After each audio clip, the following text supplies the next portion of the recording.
Hello मेरे प्यारे भाइयों बहनों और सभी दोस्तों, स्वागत है आपका आज के इस वीडियो में। दोस्तों आज के इस वीडियो में हम पढ़ने वाले हैं अमीबा में पोषण। दोस्तों ये हमारा टॉपिक है क्लास 10th के बायोलॉजी का चैप्टर फर्स्ट, जिसका नाम है जैव प्रक्रम। जैव प्रक्रम के बारे में आपने नहीं समझा या फिर पिछले 2 वीडियोज़ को नहीं देखा तो आप जाकर देख लीजिए, ऊपर मैंने इसका लिंक दे दिया है। देखिए दोस्तों, सबसे पहले वीडियो में हमने पोषण के बारे में समझा था, पोषण क्या होता है, कितने प्रकार के होते हैं, मतलब जैव प्रक्रम से संबंधित, फिर सजीव, फिर सजीवों में प्रक्रियाएं के बारे में समझा था। पोषण होते हैं, श्वसन, वहन और उत्सर्जन होते हैं। फिर पोषण में उनके प्रकारों के बारे में हमने समझा था अच्छे से। उसमें स्वपोषी था, स्वपोषी में पौधे स्वपोषी होते हैं, फिर वह अपना पोषण कैसे प्राप्त करते हैं, सब कुछ तैयार करते हैं। उसका वीडियो जो है पिछले वीडियो में था। सेकंड पार्ट में हमने यही समझा था कि पौधे अपना भोजन कैसे तैयार करते हैं और कैसे बनाते हैं, कैसे संश्लेषित करते हैं। इस वीडियो में हम समझेंगे अमीबा के बारे में। देखिए दोस्तों, हमारा है अमीबा में पोषण। तो आइए हम अपनी पढ़ाई को स्टार्ट करते हैं। क्या दोस्तों, अमीबा में पोषण, तो देखिए अमीबा जो है ना, एक प्राणीसम जीव होता है। प्राणीसम मतलब जो जिनमें पाचन होता हो, जैसे पहले पार्ट में मैंने आपको बताया था। प्राणीसम होता है, प्राणीसम मतलब जिसमें पाचन होता हो। अमीबा आप लिख सकते हैं पहले पॉइंट में कि अमीबा एक प्राणीसम पोषण जीव है, प्राणीसम पोषित जीव है। और प्राणीसम पोषण का मतलब है इसमें पाचन होता है। जिसमें पाचन होता है उन्हें प्राणीसम कहते हैं। तो उन्हें पाचन होता था तो प्राणीसम कहते हैं। आगे देखिए दोस्तों, अमीबा में, देखिए दोस्तों यहाँ पर मैंने पूरा नहीं लिखा है कि यहाँ पर रहेगा अमीबा में पोषण की विधि। क्या अमीबा में पोषण की विधि होगी।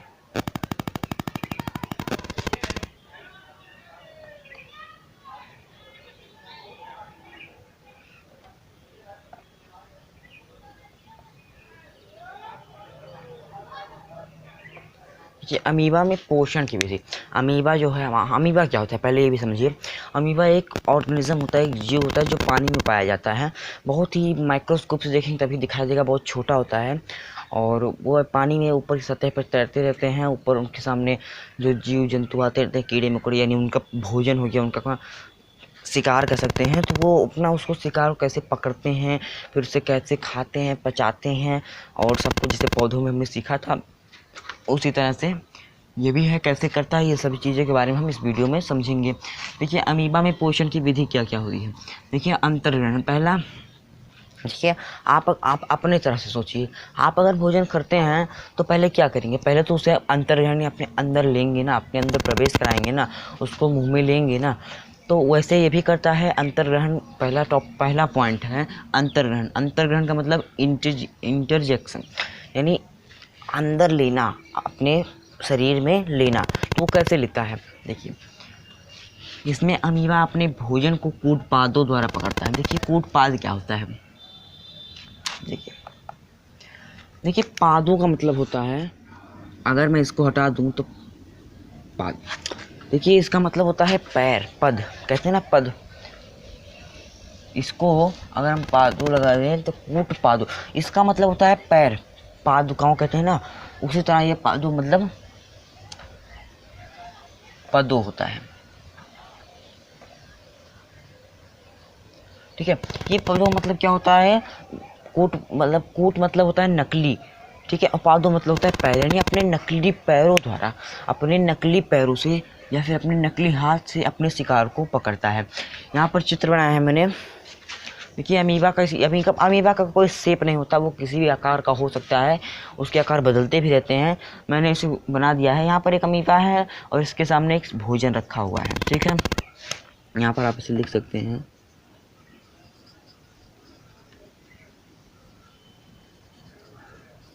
भोजन। यहाँ पर ये बीच में इसका केंद्रक है, ठीक है। केंद्रक यानी न्यूक्लियस, ठीक है। तो इस केंद्रक के भी बहुत काम होते हैं और केंद्रक के बारे में आप पढ़ चुके हैं क्लास 9th में ही। देखिए इसमें अमीबा अपने भोजन को कूटपादों द्वारा यानी अपने नकली पैरों या अपने नकली हाथों द्वारा उसे पकड़ता है, उसके द्वारा पकड़ता है। और तब वहाँ पर खाद्य रिक्तिका, ये रहा ना रिक्तिका,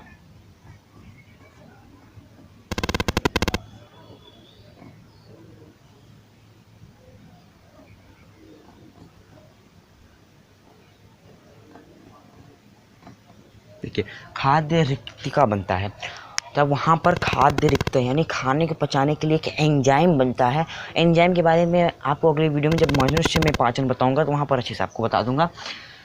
देखिए, और तब वहाँ पर, या फिर लिख सकते हैं यहाँ पर और हटा दें तो तब वहाँ पर खाद्य रिक्तिका, रिक्तिका यानी खाने को पचाने वाला कोई एंजाइम है, रिक्तिका है, वह बनता है, वहाँ पर उसका निर्माण होता है। पाचन। अब उसके बाद दूसरी पॉइंट आ गई हमारी, दूसरा आ गया, अगला आ गया पाचन। अब पाचन की क्रिया वहाँ पर शुरू हो जाती है। खाद्य रिक्तिका में देखिए, अब पाचन हमारा शुरू किया, पाचन क्रिया। खाद्य रिक्तिका में भोजन का पाचन होता है। देखिए, खाद्य रिक्तिका, देखिए यहाँ पर जब ये भोजन अपने अंदर, देखिए ये तो हमारा अमीबा हो गया, भोजन इसके सामने पड़ा हुआ, ये चित्र मैंने आपको दिखाया था। देखिए यहाँ पर ये अमीबा है और यहाँ पर इसका भोजन मिल रहा है, तो ये इसकी चित्र था, इसका ये मैं चित्र बनाया था मैंने। लेकिन यहाँ पर क्या है, यहाँ पर देखिए, यहाँ पर ये अपने नकली कूटपाद, ये अपने नकली पैरों को यहाँ पर निकाल दिया। ये हमारा कूटपाद, इसका ये जो है यहाँ पर जो ऐसे बनाया हुआ है, ऐसे हाथ निकाला हुआ है, वो इसका कूटपाद है, यानी नकली पैर है या फिर नकली हाथ कह सकते हैं, वो उसने निकाला है और यहाँ पर उसे पकड़ रहा है, इसे लिख सकते हैं आप कूटपाद।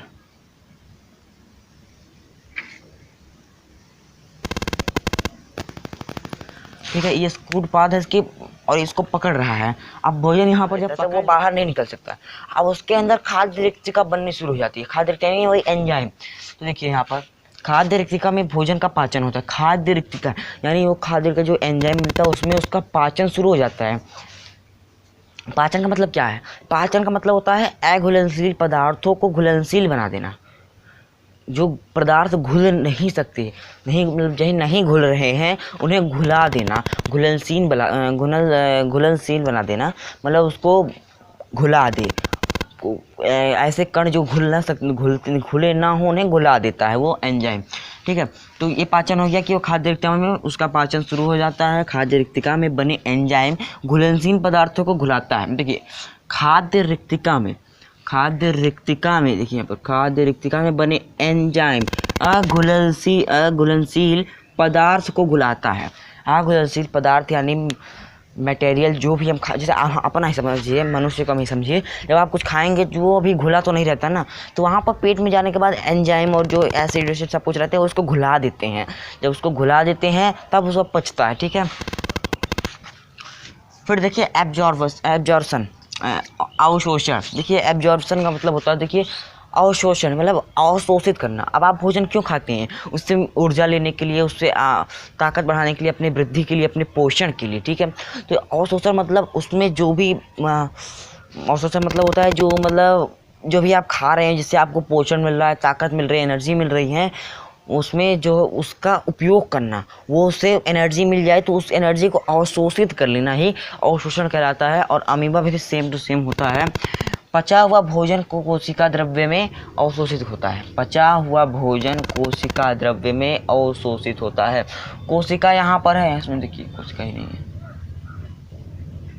कोशिका है, इसमें कोशिका द्रव्य होता है। इस कोशिका में बहुत चीज़ें होती हैं और 9th में आप अच्छे से पढ़े होंगे। कोशिका में बहुत सी चीज़ें होती हैं, वहाँ पर एक कोशिका द्रव्य होता है और कोशिका द्रव्य में जाकर ये पचा हुआ भोजन जो है एब्जॉर्ब हो जाता है कोशिका द्रव्य में, पचा हुआ भोजन की एनर्जी या फिर जो भी आप कह लें।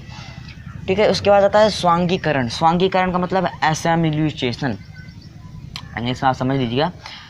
स्वांगीकरण का मतलब होता है इसमें अमीबा भोजन अपने एक भाग, अब इसका उपयोग करना, उस एनर्जी का इस्तेमाल करना, किस प्रकार से वो इस्तेमाल कर रहा है, क्या इस्तेमाल कर रहा है या फिर कहाँ पर इस्तेमाल कर रहा है उसका, तो इस्तेमाल वहाँ पर कैसे कर रहा है। देखिए, इसमें अमीबा भोजन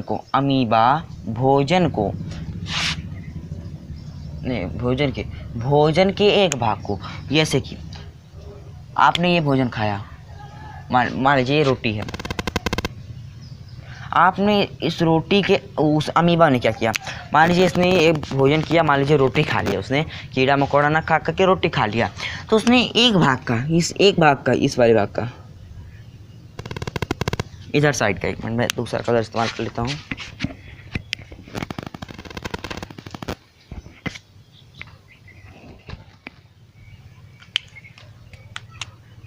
यहाँ पर ये उसके लिए रोटी है और इसका ये आधे भाग का ये इस्तेमाल कर लेता है श्वसन में।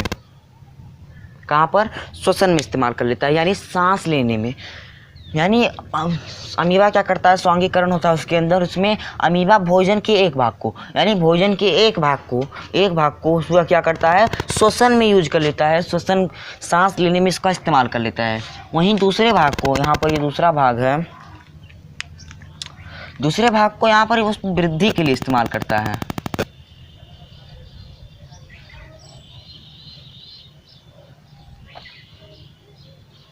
ये देखिए चल नहीं रहा मार्कर। यहाँ पर ये दूसरे पार्ट को मतलब आधे भोजन, ये भी जो भी खाता, मान लीजिए मैंने रोटी बनाया था, जो भी वो खा रहा है उसमें का आधा यानी 50% यूज कर लेता है श्वसन में और 50% इस्तेमाल करता है अपने वृद्धि में। वो अपने शरीर को वृद्धि बनाता है, वो वृद्धि करता है वहाँ से। ठीक है, एक बार फिर से इसको समझते हैं। फिर एक पॉइंट और है, मैं उसको भी समझा देता हूँ आपको। तो ये पहले अंतर्ग्रहण करता है, वो अपने अंदर उसको अंदर लेता है पहले भोजन को अपने कूटपादों द्वारा। कैसे लेता है, इसमें अमीबा भोजन को कूटपादों द्वारा पकड़ता है। कूटपाद है नकली पैरों द्वारा, हाथों द्वारा वो पकड़ता है। तब वहाँ पर खाद्य रिक्तिका एक एंजाइम है जो वहाँ पर जो उसको पचाने में हेल्प करती है। तो वहाँ पर खाद्य रिक्तिका बनती है। जैसे यहाँ पर देखिए, यहाँ पर इसको कूटपादों द्वारा पकड़ रहा है। अब यहाँ पर देखिए पाचन, अब पाचन हो रहा है, अब उसने खा लिया, अब पाचन हो रहा है। पाचन कैसे होगा, खाद्य रिक्तिका में भोजन का पाचन होता है, खाद्य रिक्तिका में बने एंजाइम। खाद्य रिक्तिका देखिए, यहाँ पर जब इसने इसको ऐसे पकड़ लिया, ये देखिए जब इसने इसको इस तरह से पकड़ लिया, तब इसके बीच में जो है, इसके बीच में खाद्य रिक्तिका बनना शुरू हो गई। देखिए, और बीच में जो है उसका भोजन है, उसका शिकार है और खाद्य रिक्तिका बन रही है। अब देखिए, जब एक बात बताइए, कोई भी कीड़ा मकोड़ा या कुछ भी हो गया, वो एसिड में यानी अम्ल में पड़ा हुआ है। एग्जाम्पल दे रहा हूँ आपको, जब वो अम्ल में किसी पड़ा हुआ है तो उसका क्या होगा, वो तो एकदम जल खत्म हो जाएगा ना। वो ऐसे समझ लीजिए, यहाँ पर एक एंजाइम है, मान लीजिए वो एंजाइम जो है भोजन को पचाता है, और उस एंजाइम में वह भोजन पड़ गया इसका, और वह इसको पचा रहा है, एकदम घुला डाल रहा है, उसको एकदम पतला कर दे रहा है। हो सकता है वो भी एसिड हो, हमारे शरीर में तो एसिड होता है भोजन को पचाने के लिए, हो सकता है ये भी एसिड हो, लेकिन एकदम नहीं, एकदम खतरनाक वाला एसिड नहीं, हल्का फुल्का डाइल्यूटेड होता है। ठीक है, अब देखिए अघुलनशील पदार्थ यानी जो घुल नहीं रहा था, जैसे आप रोटी सब्जी खा लिए, अब वो तो आपके पेट में चला गया। वो मनुष्य के पाचन में तो आप अच्छे समझ जाएंगे अगले वीडियो में, लेकिन जब वो आपके पेट में चला गया तब क्या होगा, तो वहाँ पर आमाशय में हमारे एक एसिड बनता है, HCl एसिड बनता है, और वहाँ पर उसको गला देता है। वैसे इसमें खाद्य रिक्तिका द्वारा जो नहीं घुल रहा, जो उसने खाया, अवशोषण यानी एब्जॉर्प्शन। देखिए, पचा हुआ भोजन यानी जो उसने घुला दिया था, उसको अघुलनशील पदार्थ को घुलनशील बना दिया था, उसने जो घुला दिया था उसी को कहा जा रहा है पचा हुआ भोजन। कोशिका द्रव्य में अवशोषित। देखिए एक बात और, इसको कोशिका द्रव्य में तो अवशोषित कर लिया जाता है, लेकिन ये अवशोषित करने के लिए किसी भी रुधिर तंत्रिका की ज़रूरत नहीं होती। इसको अवशोषित करने के लिए किसी भी यहाँ मतलब पचे हुए भोजन से लेकर कि जहाँ उसकी कोशिका द्रव्य वहाँ तक पहुँचाने के लिए किसी भी रुधिर तंत्र की ज़रूरत नहीं होती।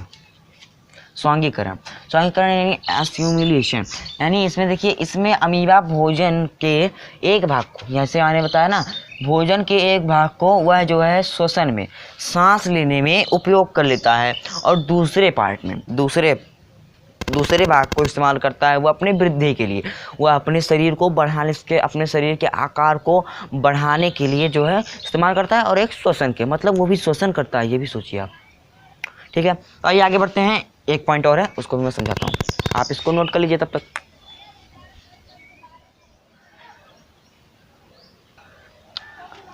दोस्तों यहाँ पर हमारा पांचवा टॉपिक है, पांचवा पॉइंट है बहिक्षेपण।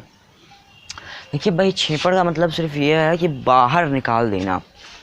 जैसे कि आप सुबह सुबह जाते हैं, सुबह उठने के बाद, तो उसी तरह से ही अमीबा भी है, अपना भोजन खाने पीने के बाद जो अपचित यानी अपचित यानी जो भोजन जो पचता नहीं, जो पचा नहीं, जो नहीं पच सकता या फिर नहीं पचा हुआ हो, उसको बाहर निकाल देना, उस अंश को बाहर निकाल देना। देखिए बड़ा सा रहेगा, ठीक है, उसको बाहर निकाल देना। देखिए इसका कोई स्थान नहीं होता, जैसे हम सुबह सुबह लेटरिन तो उसको बाहर निकाल देते हैं। देखिए मान लीजिए अमीबा है, इसका यहाँ पर केंद्रक है, ये इसका थोड़ा डिजाइन रहता है। देखिए यहाँ पर क्या होता है, इसकी कोई भी जो मतलब जगह नहीं होता कि इसका बहिक्षेपण यानी यहीं से होगा, वो कहीं से भी कोशिका झिल्ली फट जाएगी और वहीं से वो अपचित पदार्थ को बाहर निकाल जाता है, अपने शरीर से पानी में ही चला जाता है। तो मतलब कहीं से भी निकाल सकता है, इधर से ऐसे निकाल सकता है, ठीक है, या फिर इधर से निकाल सकते हैं। मतलब जहाँ अभी तो आकार भी मैंने सही नहीं बनाया है, क्या मतलब आकार भी सही नहीं बना यहाँ पर। कहने का मतलब ये है कि आकार ना, ये कोई भी आकार हो सकता है उसका ना, हो सकता है इसी तरह के आकार का हो, इस तरह के आकार का हो। देखिए कोई भी आकार मिल नहीं रहा है, मैच ही नहीं कर रहा, ठीक है। तो देखिए 500 क्या होता है, बहिक्षेपण। बहिक्षेपण का मतलब होता है अपचित भोजन को बाहर निकाल देना ही बहिक्षेपण कहलाता है, यानी बाहर निकाल देना कुछ भी हो। तो आइए दोस्तों, यहाँ पर ये हमारा टॉपिक पूरा खत्म हुआ अमीबा में पोषण, और मिलते हैं अगले वीडियो में। अगले वीडियो में मनुष्य के पोषण को समझेंगे, मनुष्य में पोषण किस प्रकार से होता है, इन सभी चीज़ों को हम समझेंगे।